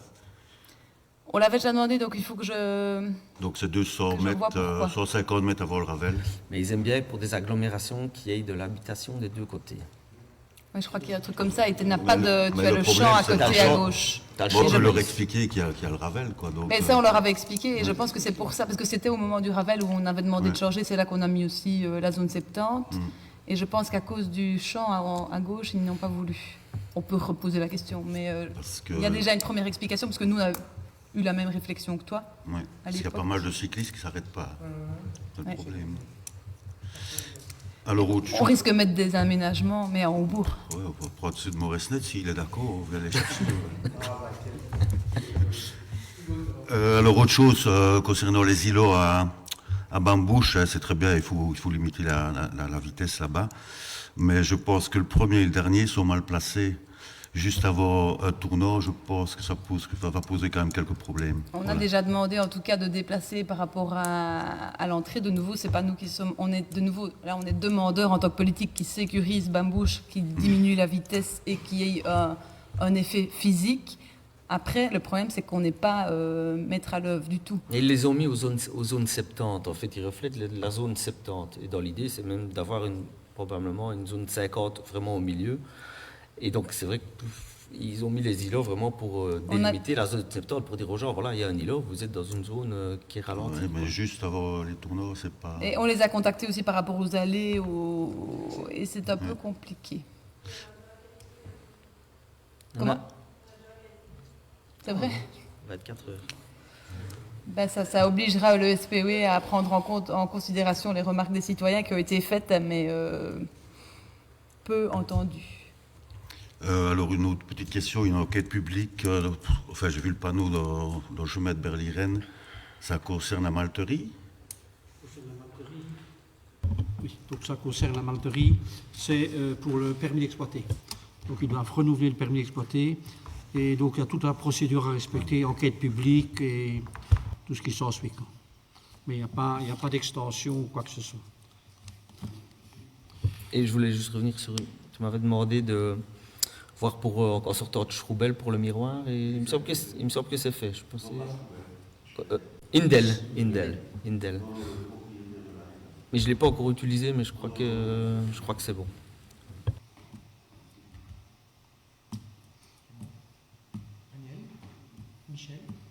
J'avais deux petites questions. La première, un peu dans la lignée de ce que tu as annoncé tout à l'heure par rapport à Einstein, de demander un peu où en était la question du décret mine.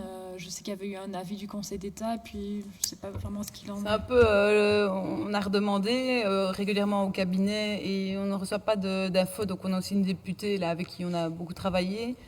J'ai l'impression qu'ils n'ont toujours pas déposé, enfin on n'a pas plus d'infos pour le moment. Ça n'a plus bougé, en tout cas au niveau parlementaire, de nos informations. Discret à ce stade-ci d'être ralenti en raison de l'approche des élections prochaines? En tout cas, ils doivent se dépêcher s'ils veulent que ça passe, ce qui était leur objectif. Nous, on reste confiants puisqu'ils avaient travaillé avec nous, mais on n'a jamais vu et on n'a jamais obtenu la version finale qui a été finalement réellement déposée. Donc on ne sait pas si toutes les 98%, je dirais, des remarques qu'on avait faites et qui avaient été prises en compte dans le document qu'on nous a montré ont bien été reprises ou pas. Et en fait, c'est ça qui nous embête un peu, c'est que pour le moment, on ne sait même pas si on se dit il faut que ça aille vite, il faut quand même qu'à un moment donné, il y ait une législation ou pas, on ne sait pas. Donc dès qu'on aura des nouvelles, on vous tient au courant. Mais là, on n'a pas vous encore interpellé régulièrement. Oui. Et alors, une autre question, par rapport à un mail qu'on avait reçu il y a 2-3 semaines, par rapport à des terres, un problème de terre. Ah oui, on n'a plus de... Donc j'avais demandé, moi, c'était une adresse de personnes non identifiées. Le SPE avait reçu aussi donc le mail en parallèle. Ils nous avaient contactés. Nous, on ne voit pas où c'est. On n'arrive pas à déterminer le lieu qui est dénoncé. Donc moi, j'avais réécrit à l'adresse de non identifiée en disant dites-nous simplement où c'est et si possible que j'ai aussi un interlocuteur avec qui parler. Et j'ai plus jamais rien reçu. Non. Donc je ne sais pas. Michel, André, je t'en prie. Mais oui. Donc, simplement pour dire, les îlots, on sait que la mitoyenne, il y a des îlots au milieu, c'est régulier que les piquets sont renversés. Véreux-Pen aussi, si vous allez, ceux qui vont par là, c'est quand même fou quand on voit que des îlots au centre de la route sont pliés. C'est vraiment assez étonnant quand même. Alors que là, il y a la place à gauche et à droite. Pour dire. Preuve qu'il y a encore beaucoup de gens qui doivent apprendre à conduire. Mais je n'en sais rien, je ne sais pas, c'est pas très bien. Donc je ne reviendrai pas sur la fontaine de Monsen, mais comme c'est l'hiver, on sait qu'on la vide, mais je suppose qu'au printemps, elle sera remplie. Probablement. Et c'est mis dans le budget aussi, 2024 qu'on vous proposera. Ce sera dans le budget, oui. Oui, voilà, c'était donc cette partie-là qui m'intéressait. Alors, je reviens rue du village, mais un peu plus haut, donc pas dans le cadre des aménagements qui ont été faits. Par contre, je posais la question s'il ne serait pas bien de mettre 30 lumineux, peut-être à l'école de Moresnet, qui serait plus visible. Bon, effectivement, le panneau 30 est là, on le voit bien, mais le soir, avec le soir tombant et tout ça, je me demande si ce ne serait pas plus sécurisant pour les enfants d'avoir ce panneau lumineux comme il y a à Plombières. Par rapport à Moresnet, en fait, on a plusieurs aménagements qui sont prévus, qu'on a beaucoup retardé parce que d'autres choses sont arrivées, mais il y a tout un aménagement pour que cette école soit beaucoup plus identifiable et reconnaissable avec, entre autres, des barrières, avec un trottoir surélevé, etc. Un meilleur stationnement pour le minibus aussi. Et en timing, tu as une idée? Début d'année, oui. Voilà. Ici, ils ont commencé l'aménagement de l'annexe de la salle de Moresnet, et ce sera des futurs projets des ouvriers de voirie. Il est déterminé depuis longtemps, mais le problème c'est qu'on a à chaque fois dû retarder avec mais pour les ouvriers malades, etc. Les lumineux, c'est une catastrophe. Alors quand ils ne vont pas, ça fait pire que bien en fait. Et alors on n'est plus au nord, mais alors Voilà, et je propose c'est plus sécurité, c'est encore qu'on mette pire. en place ce qui avait été prévu et qu'on en reparle après pour voir si c'est optimal ou s'il faudrait encore quelque chose d'autre. En tout cas, quand on vient dessus. Au niveau de... Oui, on pourrait. Donc, on travaille avec l'ICED aussi, enfin avec pour le plan communal de mobilité, et on a demandé qu'en priorité soit d'abord toutes ces entrées de villages, etc. Et donc, on pourrait sûrement, à mon avis, faire une réunion aussi avec tout le monde par rapport à ça. On pourrait faire une commission, oui. Ouais. Tout à fait. Ils viennent, maintenant ils connaissent notre objectif et ils vont commencer à travailler dessus. Donc peut-être quand ils ont des prémices, Maintenant, il faut travailler sur des fiches on pourrait projets, se voir vraiment. alors avec leurs fiches projet pour ne pas parler dans le vide. Oui. Et pour revenir à la place communale, c'était bien une zone 30, le panneau était bien là, et on l'a même mis aux normes, donc on a mis un plus grand maintenant. Comme ça, maintenant, on le verra vraiment bien. J'allais faire mon mea culpa. Par contre... Ça m'aurait étonné, tiens. Par contre, le panneau 30 se trouve à la hauteur de la rue qui rentre.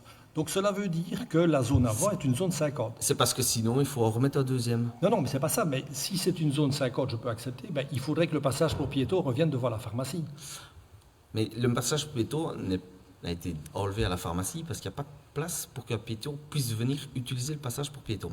Mais il y a déjà régulièrement...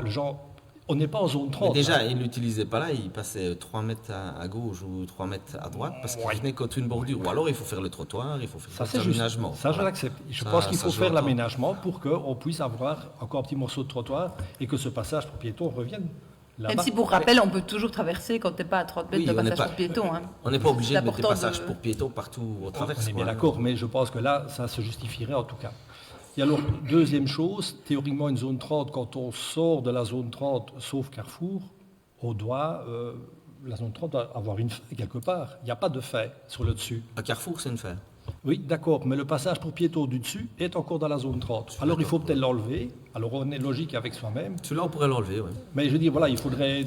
Ou bien alors, il faut mettre la faille de la zone 30 quelque part. Mais voilà, nous, on a... Enfin, je me répète, on a suivi l'avis de la responsable. Et elle a dit, il faut enlever celui-là et celui-là, et nous, on enlève celui-là et celui-là. Je veux dire, moi, je ne suis pas un spécialiste de la sécurité routière, je n'ai pas de diplôme en sécurité routière. Voilà, s'il y en a qui savent mieux, on peut même les inviter quand elle est là, vous venez une fois faire un tour avec, et comme ça, on discute avec elle, parce que moi, je n'ai pas toutes les réponses qu'elle a, c'est son métier. J'entends, c'est la réflexion de citoyens qui sont dans le métier qui disent ça. Donc, je ne l'ai pas inventé, c'est m'a dit, écoute, c'est pas normal, il y a un problème. Mais c'est tout à fait pertinent, ce que tu dis. Mais voilà, et si le passage pour piétons reste là, ben, j'insisterai pour qu'il revienne devant la pharmacie, franchement. Mais alors, il faut faire tous les aménagements. Donc, on peut en mettre aux extrémités des zones 30, c'est ça qu'il est noté. On peut en mettre aux extrémités, mais on n'a pas mis celui de la pharmacie parce qu'il n'y avait pas de trottoir pour accéder au passage pour piétons. Alors, faisons le trottoir.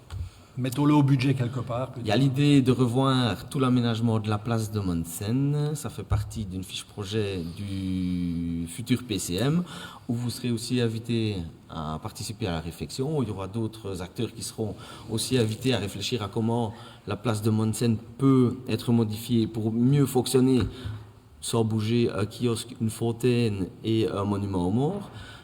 Donc voilà, il y a de la matière et bon, je crois qu'on va essayer de se concentrer là-dessus et qu'après, on aura quelque chose en main pour vraiment avancer dans le bon sens, par étapes, sans faire quelque chose qu'on doit relever dans 2 ans, dans 3 ans ou dans 5 ans. Je pense qu'un petit aménagement, ça ne doit pas coûter les yeux de la tête, là, dans ce cas-là. Ok, c'était tout pour moi. Marc, je suppose que je peux en venir aux photos que tu nous as fait parvenir. Oh, bon, voilà. Je t'en prie alors. Oui. Entrée, plat, dessert. Par exemple. Ah ben voilà, je t'en prie. On commence par le dessert, puisque je remercie d'avoir réparé ou en tout cas remis les rails de sécurité à Teuberck correctement ou remplacés parce qu'il y en avait une ou deux qui avaient été défoncés par le passé. Mon deuxième petit point, et je reviens de nouveau sur la rue du Vallon, et c'est pas du nombrilisme ni de l'esprit de clocher. Outre le fait que les trottoirs abîmés, les entrepreneurs ont balayé le problème d'un revers de la main et visiblement on ne saura plus rien y faire, ils avaient en même temps cimenté ou mis des joints de silicone entre chacune des bordures, ce qui n'existait pas pour le passé, j'avais déjà signalé. Je rappelle encore une fois que c'est cochonné, comme c'est pas possible. Le ciment, je vais dire, je sais pas ça y a dalmatien, mais bien au moins ça y a un joint abîmé, détruit, détérioré. Enfin, il suffit de faire un petit tour dans le village de ce côté-là, et c'est gros comme une maison. D'ailleurs, je pense que vous ne voudriez pas un entrepreneur tel que lui ou cette personne-là pour venir faire les carrelages de votre salle de bain. Tellement c'est dégoûtant. Alors, pourquoi les atours d'abord soit siliconés, soit mis en joint de ciment, je ne sais pas. Toujours est-il qu'ailleurs dans le village de Montsen-Hombourg, quel qu'il soit, il n'y a aucun joint entre les bordures, nulle part, sauf dans le quartier du Vallon. Donc je trouve ça vraiment très triste et j'espère qu'on ne va pas y revenir encore trop longtemps ou trop souvent sur ce problème. Voilà, ça c'est le premier point que je voulais aborder. Je ne sais pas si vous voulez répondre aujourd'hui. Tu as déjà répondu une fois. Bon, voilà.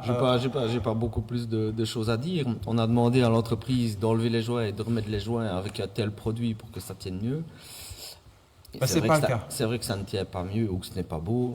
Je l'entends bien, mais alors il fallait enlever toutes les bordures. Et là, on ne parlait pas de refaire juste une route, alors on parlait d'un autre budget. Non, Jonathan, là, c'est un extrême que tu exagères. C'est parce que Non, avant, il y avait des bordures, d'accord. On en a remplacé quelques-unes qui étaient fortement abîmées. Et avant, il n'y avait pas de joint entre aucune bordure. Alors là, on a en plus ajouté un joint qui ne sert à rien, qui abîme. Enfin, visuellement, c'est horrible. C'est simple. J'aurais pu faire soit une photo, mais je me suis épargné ça. D'accord. Voilà. Deuxième petit point, et là, je veux bien qu'on... rue de Birken, si tu veux bien. Oui, on va commencer par là. 1. Rue de Birken, c'était le premier tronçon qui avait été réparé. Donc, on est ici pratiquement dans le fond. On peut passer... Tout le monde voit où c'est ? La photo ne rend peut-être pas très bien, mais là, vous voyez sur une longueur de 10 mètres, un renfoncement dans la route, quoi. Voilà, un renfoncement, affaissement, que sais-je. En tout cas, ça se fissure pas mal. C'est le même sur la dizaine de mètres prise dans l'autre sens. Tu peux passer à la 3e aussi, s'il te plaît. Voilà, vu de plus près.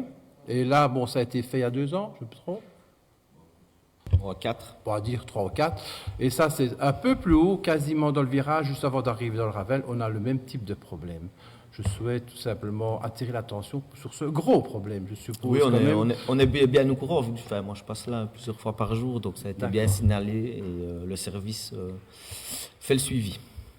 Quand tu dis ça, ça veut dire que l'entrepreneur pourrait être amené un jour peut-être à devoir réparer ? Peut-être, il faut prouver que la cause lui revient. Quelle est l'autre cause ? Les camions trop lourds qui passent sur la route, les tracteurs trop lourds qui passent sur la route. Ou bien... Non, il faut savoir qu'on avait laissé la fondation de base, donc on n'a pas refait la fondation à cet endroit-là. Donc on a c'était un raclage pause, donc lui il va certainement se défendre en disant... Moi, j'ai pas refait une nouvelle fondation, on n'a pas mis 60 cm d'empierrement. Vous nous avez dit de mettre du tarmac sur une fondation, et voilà. Mais comme il explique, on n'a pas refait le coffre, on n'a pas refait les fondations, donc il peut très bien aussi se retourner à voir. On peut essayer, évidemment, mais c'est possible qu'il te le reproche. On te le dit toujours que raclage pause, c'est pas... Mais ce n'est qu'un raclage pause. Le marché, le service des marchés publics et travaux est au courant et voilà, ils vont effectuer le suivi de ce souci-là. Il n'y a pas que cet endroit-là, il y en a, il y en a d'autres, tout à fait. Ouais. Mais avant que ce soit une cata, quoi, je trouve ça lamentable. En tout cas, alors le cahier des charges n'était pas bien fait, que sais-je. Non, c'est malheureux. L'hiver arrivant. Donc, quand on fait ce genre de projet, il y a des tests qui sont effectués à différents endroits. Et quand je prends les mètres carrés où ça s'effondre sur les mètres carrés de voirie, pour tomber dessus, il faut aussi, c'est le hasard qui fait qu'ils font un peu des tests à la plaque, qu'on appelle ça, pour voir la solidité de la fondation. Parce qu'il y a des normes dans le caliroute à respecter. Donc s'ils n'ont pas une fondation assez solide, ils doivent s'arranger pour l'enlever et pour qu'elle soit correcte. Mais évidemment, il faut juste qu'on fasse les essais à l'endroit où c'est plus mou pour que ce soit détecté. Donc... sur le terrain, c'est pas si évident de savoir où ça va être abîmé 4 ans après, quoi. Donc, pour tous les travaux de manière globale qu'il y a dans la commune, au niveau des voiries, trottoirs et tout ce qui s'ensuit, il y a une assurance, je suppose, ou plutôt une garantie, pardon. C'est-à-dire que 5 ans, 10 ans, 5 ans. 5 ans. 5 ans. Donc, il y a une réception provisoire quand les travaux sont finis. et puis il y a une réception définitive 5 ans après où on retourne sur place, on regarde ce qui se passe et en fonction des dégâts, il y a une analyse qui est faite pour voir à qui revient la faute et ce qui doit être changé ou pas changé. Donc ça fait ici. Imaginons que la rue du Vallon, ce sera bientôt dans les 5 ans. Espérons qu'elle serait explosée du début à la fin. Ben oui, là il y aurait un souci. Explosée, voilà. oui, d'accord. Enfin voilà. Il y a la matière, je crois. On est bien d'accord. Il y a matière, oui. On peut passer à la photo suivante si tu veux. Oui, bien entendu. Pas été réparé au niveau du moulin, puisque je l'avais signalé en 2019, oui. Et les travaux avaient été faits en 2017. Et je t'ai répondu aussi, donc je me suis renseigné, ça a été fait sur une plaque en béton, et que donc l'entrepreneur a prévenu que s'il mettait du tarmac sur du béton, ça fissurerait. Voilà la réponse que j'ai eue. Voilà. Oui, c'est ça. Elle était plus jolie en vrai, mais bon, voilà, c'est pas grave. On devine. Je ne pense pas que ce soit un dépôt clandestin rue de la Gare. C'est sûrement un locataire ou un propriétaire qui est d'accord que quelqu'un d'autre vienne déposer des trucs et autres, des vieilles tuiles, des vieilles briques, une vieille charrette et tout ce qui s'ensuit. Je me demande jusqu'à quelle mesure on peut accepter avoir des dépôts, non pas sauvages, mais comme ça au bord de la route.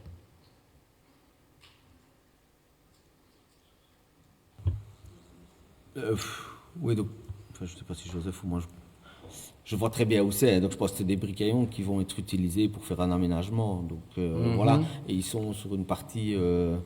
Ça privée, fait presque 3 ans qu'ils sont là. Hein. Oui, je ne saurais pas te dire. Ouais, mais, moi bien.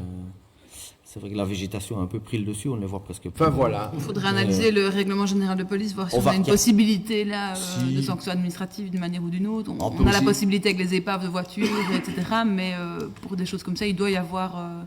Oui. C'est comme le pylône que je n'ai pas pris en photo. Lorsque l'on a fait le nouveau rond-point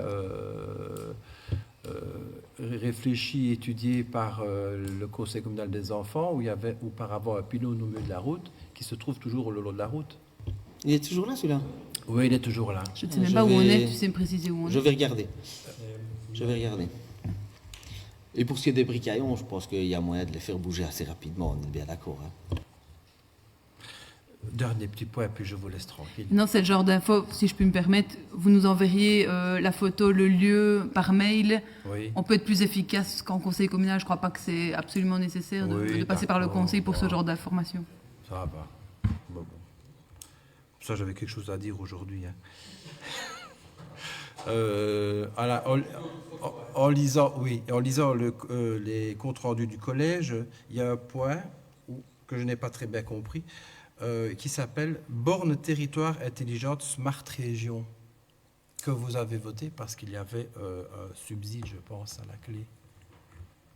Ça vous dit quelque chose ? Tu as dit quoi au début? Borne? Oui, une borne territoire intelligente, Smart Région. Oui, c'est dans le cadre du projet Smart Région. C'est ça, Fabrice, avec les... ok. C'est un module complémentaire pour le site internet, pour rendre l'accès plus facile à des formulaires. C'est pour quelque chose de plus smart au niveau du site internet. Et donc on est subsidié, mais pas grand-chose, mais on a quand même rentré un petit projet.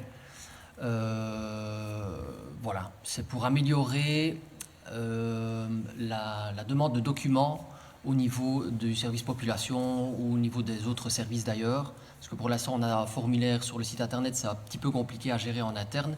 Et donc ici, c'est pour rendre ça plus fluide et géré de manière plus efficace. Et c'est subsidié par le Smart Région, donc qui est un subside wallon au niveau de tout ce qui est développement technologique en Wallonie. Merci, voilà. Sébastien. Je t'en prie. Jonathan, à la fin de la rue de la Foudrie, alors on arrive sur le Ravel, à gauche pour aller vers la Calamine. Oui. On a bougé la poubelle. On n'a pas remis de nouvelles. C'est dû à quoi? Je pense que Joseph va peut-être pouvoir, qui a suivi mieux que moi le dossier. Mais c'était un projet qu'on avait depuis quelques temps. Oui, donc, un petit mot. vous savez que le problème des déchets est un problème complexe et qu'on essaye un petit peu quand même de contrecarrer parce que les gens aujourd'hui se permettent de faire un peu n'importe quoi. Donc, dans certains endroits spécifiques, en tout cas, l'objectif est... C'est-à-dire qu'il y a une étude qui a été lancée par BIWAP pour aider les communes à gérer correctement les poubelles. Donc, les poubelles. Il faut savoir que ici, on fait 2 tournées. Je ne vais pas rentrer dans les détails par rapport à cette poubelle. Mais donc, il y a tout un travail qu'on est en train de faire avec BIWAP, avec des inventaires de tous les poubelles qui sont placées sur la commune, un inventaire total, et voir, donc on a fait un inventaire sur tout ce qui est présent. Il y a été une collecte qui a été faite le mardi, toute la journée, ça prend 1 jour pour faire la collecte. Ils sont repassés le vendredi pour voir quelles poubelles étaient de nouveau remplies. Et là, ils se sont rendus compte que toutes les semaines, ou en tout cas ils l'ont fait 1 fois ou 2, chaque fois les mêmes poubelles étaient remplies. Et que ce n'était plus des déchets. Et que quelque part, dans des endroits spécifiques loués, qui sont attribués au tourisme, on ne voyait plus vraiment l'utilité de maintenir les poubelles. Parce que normalement, quelqu'un qui transporte quelque chose, une boisson ou un petit repas ou quelque chose, il l'a dans un sac. On estime que s'il a des déchets, qu'il les reprenne. Nous, l'expérience qu'on a eue, et je pense que ça, je tiens à le dire, parce que on a eu, à un moment donné, on avait une collecte de déchets qu'on faisait dans le bois de prune, dans tous les... Et le DNF, il vient nous trouver en disant, mais moi, je vous conseillerais d'enlever tout ce qui est comme poubelle dans nos bois communaux. Parce qu'ils estimaient que ce n'était pas normal que la commune passe toutes les semaines vider les poubelles et que vous savez, tout ça avait un coût. On était un petit peu pessimiste par rapport aux propositions du DNF, mais on l'a exécuté. Qu'est-ce qu'on a constaté? Qu'on n'a rien comme déchets en plus que par le passé. Donc, il y a des économies d'échelle à faire. Et donc, un travail est en place et je pense qu'on reviendra vers vous au niveau du conseil communal avec des propositions concrètes par rapport à la gestion des déchets. Et peut-être qu'un petit détail pratique pour les choses, savoir qu'on a racheté 10 poubelles et que ces 10 poubelles, c'est 10 000 €. Donc, c'est un budget de 1 000 € par poubelle. Donc là, il faut un peu se rendre compte. On essaye d'avoir maintenant des poubelles aussi qui ont une capacité pas trop importante, qui a une certaine solidité, parce que quand elles ne sont pas dans certains matériaux solides, on vous les démonte à moitié. Donc tout ce contexte-là est compliqué et très, très, très coûteux. On va aussi essayer d'avoir une fois un inventaire des coûts réels des déchets qu'on ramasse toutes les semaines et que quelque part on puisse un peu avoir une approche un peu différente par rapport à la gestion. Et si celle-là a été enlevée, c'est qu'elle était probablement déjà en mauvais état, et que c'est pour ça qu'elle a été enlevée et qu'on part déjà du principe qu'il ne faut plus les remplacer. Ok, merci. Ça va, compris. Alors, deuxième chose, la dernière fois qu'il y a eu une manifestation à la salle du viaduc, à Morosnet, il y a beaucoup des personnes qui sont venues des voisins, des villages voisins, et ils n'ont pas trouvé le parking à Morosnet. Ils étaient sur la route en train de tourner, voir où ils étaient. Est-ce qu'il n'y avait pas moyen de mettre une plaque pour mettre le panneau à la direction du parking? Je crois que ce serait parce qu'il y avait beaucoup des embouteillages samedi passé à Morosnet. C'est parce qu'il y a beaucoup des villages voisins qui viennent de Hollande, regarder la pièce de théâtre et ils ne savaient pas où le parking était. Et sinon, il est plein le parking, c'est pas? En général, oui. Ouais. Oui. Mais non, ça va, je vais prendre note. Et pour information aussi, je suis en train de regarder avec Ores pour une solution d'éclairage, mais juste pour l'hiver alors. Voilà, il placerait un système avec un mât et un bloc en béton, et comme ça on aurait au moins le temps de l'hiver, l'éclairage. Je ne crois pas que tu verras grand-chose avec les lampes des îlots. Mais donc voilà, on est là-dessus. Parce que samedi, on voyait beaucoup de personnes avec leur smartphone, là, ils étaient en train de regarder où l'on voit. C'est sûr. Mais donc voilà. Alors la troisième chose, et j'ai fini après, qu'est-ce que vous faites pour la sécurité des enfants qui viennent de la rue de Morosnet, rue de la Calamine, et rue du Pont et rue du Panorama? Les gens me disent tout le temps que si ça dure encore longtemps, ils vont mettre les enfants à Guéméniche ou bien à la Calamine à l'école. Parce que c'est vraiment, vraiment, vraiment... Je vous t'invite aussi une fois à venir voir avec une poussette quand tu t'amènes tes petits-enfants à l'école. Je connais les lieux, mais donc voilà, il faut mettre les projets au budget, les accepter, les voter, et puis les mettre en place. Voilà, c'est-à-dire Qu'est-ce que vous Il faut envisagez? prévoir l'argent pour faire les travaux. Voilà. Quand on prévoit Le choix. les plans triennaux, etc., c'est là qu'il faut amener les différents endroits où il faudrait faire quelque chose. Il faut savoir qu'il y a quand même tout un lotissement qui va être fait du côté droit en montant, où il y aura des trottoirs qui vont être... Non? Mais quand est-ce qu'il va être fait le lotissement? Ben, on leur a interdit de commencer parce qu'il y avait les travaux dans le village et que ça allait faire de trop. Donc dès que les travaux ici sont finis, eux commenceront les travaux sur le dessus. Et donc là, il y a des trottoirs qui sont imposés. Romain pourra, enfin, si, pas donner un complément d'information, mais il y aura donc déjà un trottoir d'un côté. Maintenant, ils devront traverser sur le dessus pour obtenir un trottoir correct. Voilà.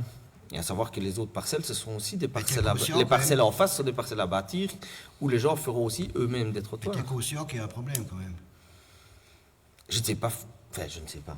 On ne sait pas, nous, d'un coup, mettre des trottoirs sur toutes les routes, de toutes les maisons, jusqu'à toutes les écoles. Parce que toi, tu connais cet endroit-là parce que tu l'utilises. Mais je peux t'en donner des dizaines dans la commune, des centaines. Mais pas comme ça. Ben, pire, où il n'y a rien aussi. Völkerich, prends Völkerich. Prends le hameau de Völkerich. Rien que ça. Bon, il y en a plein Enfin, d'autres. si vous avez quand même déjà envisagé de faire quelque chose, ça va. Merci Marcel. Merci. Tu avais d'autres choses Non, encore, merci. non? Avec plaisir. Jonathan, Lucien, Nadine, Romain. Le DG a déjà eu droit à la parole ce soir. Merci beaucoup. Et je vous propose de passer au point numéro 18, procès-verbal de la séance publique de la réunion du Conseil communal du 5 octobre dernier. Est-ce que nous pouvons également adopter celui-ci à l'unanimité? Merci beaucoup. Je vous donne rendez-vous le jeudi 14 décembre. Même heure, même endroit. Et aussi une commission, mais vous avez reçu. Oui. Oui. Voilà. Peut-être. Peut-être. Non, je crois pas. Parce que... Uniquement pour les enfants sages, hein, oui, exactement. Non, les enfants sages. Merci beaucoup. Ben, je vous souhaite, en tout cas au public nombreux qui est venu ce soir, un bon retour chez lui. Et sinon, ben, de passer une agréable soirée, et je clôture la séance. Merci beaucoup. Au revoir.